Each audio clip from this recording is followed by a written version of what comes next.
Hello friends, welcome back to Lalitha's kitchen tips. ఈరోజు మనం ఈ వీడియోలో ఇన్స్టెంట్గా అప్పటికప్పుడు ముందుగా ఏం ప్లాన్ లేకుండా చక్కగా ఇన్స్టెంట్గా చేసుకునే ఒక స్నాక్ రెసిపీ చూపిస్తాను.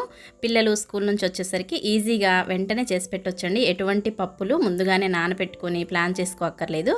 చాలా ఈజీగా అయిపోయే ఈ రెసిపీ మనకి టేస్టీగా ఉంటుంది. ఒకసారి అందరూ కూడా ట్రై చేయండి. మీకు ఎలా కుదిరిందో కూడా కామెంట్ చేయండి. దీనికోసం మనం ముందుగా అటుకులు తీసుకోవాలి. ఇలా అటుకుల్ని ఒక కప్తో కొలుచుకొని ఇలా ఒక మిక్సింగ్ గిన్నెలోకి వేసుకోండి. ఇప్పుడు మనం ఏ కప్పుతో అయితే అటుకులు తీసుకున్నామో అదే కప్పుతో ఒక కప్పు పెరుగు వేసుకోండి. పులిచిన పెరుగు అయితే అరకప్పు వరకు వేసుకోండి. ఫ్రెష్ పెరుగు అయితే ఒక కప్పు వరకు వేసుకోండి. అలాగే ఒక కప్పు నీళ్లు కూడా పోసుకొని మనము ఈ పెరుగులోకి అటుకుల్ని వేసుకొని నానబెట్టుకోవాలి. ఇవి ఎక్కువసేపు కూడా మనకి నానబెట్టుకో అవసరం లేదండి. ఇలా మనము పెరుగు నీళ్ళు వేసేసి ఇక్కడ నేను కలుపుతున్నాను చూడండి. మీరు పెరుగు నీళ్ళు కాకపోయినా మజ్జిగ వేసుకునైనా ఇలా కలిపేసి నానబెట్టుకోవచ్చు. ఇలా ఒక 10 నుంచి 15 నిమిషాల పాటు ఇలా కలిపి మనం పక్కన పెట్టేసుకోవాలి. ఇలా ప్లేట్ పెట్టి పక్కన పెట్టేసుకోండి. ఒకవేళ టైం ఉంటే ఎక్కువసేపు అయినా పెట్టుకోండి. చూడండి, ఒక 10 నిమిషాలు పక్కన పెట్టిన తర్వాత నేను చూపిస్తున్నాను. మనకి పెరుగు అదంతా కూడా పీల్చుకొని అటుకులు ఈ విధంగా నానిపోయి ఉంటాయి. ఇలా నానితే సరిపోతుందండి. మరీ ఎక్కువసేపు కూడా అవసరం లేదు. ఇలా నానిన అటుకుల్ని ఒక మిక్సీ జార్లోకి వేసుకొని మనము మిక్సీ పట్టుకోవాలి. ఈ అటుకుల్లోకి ఒక పావు కప్పు నుండి అరకప్పు వరకు నీళ్లు పోసుకోండి. మరి పిండి అనేది జారు కాకుండా కరెక్ట్గా చూసుకొని కొంచెం పోసుకోండి. కొన్ని అయితే సరిపోతాయి. ఈ విధంగా నీళ్లు పోసి మిక్సీ పట్టుకుంటే చూడండి మనకి ఈ విధంగా వస్తుంది. ఇలా ఫైన్గా మనకి మెత్తగా మిక్సీ పట్టుకోవాలండి. మధ్య మధ్యలో అటుకులు కనిపించేలాగా ఉండొద్దు. ఇలా బాగా మెత్తగా పట్టుకొని ఇప్పుడు మనం దీన్ని ఒక మిక్సింగ్ బౌల్లోకి వేసుకోవాలి.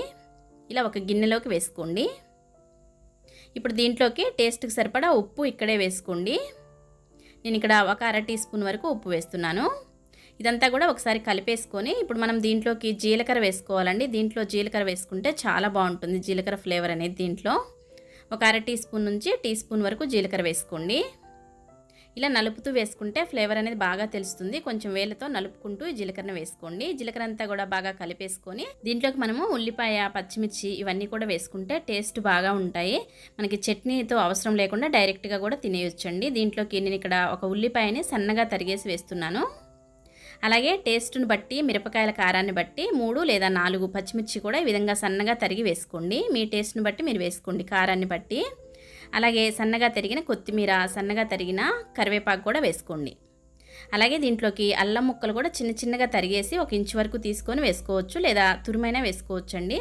లేదా ఒక పావు టీ స్పూన్ వరకు అల్లం పేస్ట్ ఉన్నా వేసుకోండి.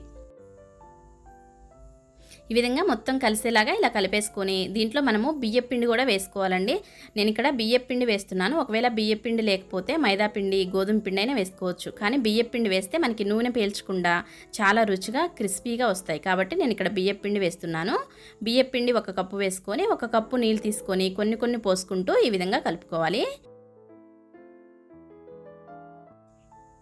పిండి కన్సిస్టెన్సీ అనేది చూసుకుంటూ కొంచెం కొంచెం నీళ్ళు పోసుకుంటూ ఈ విధంగా కలుపుకోవాలి.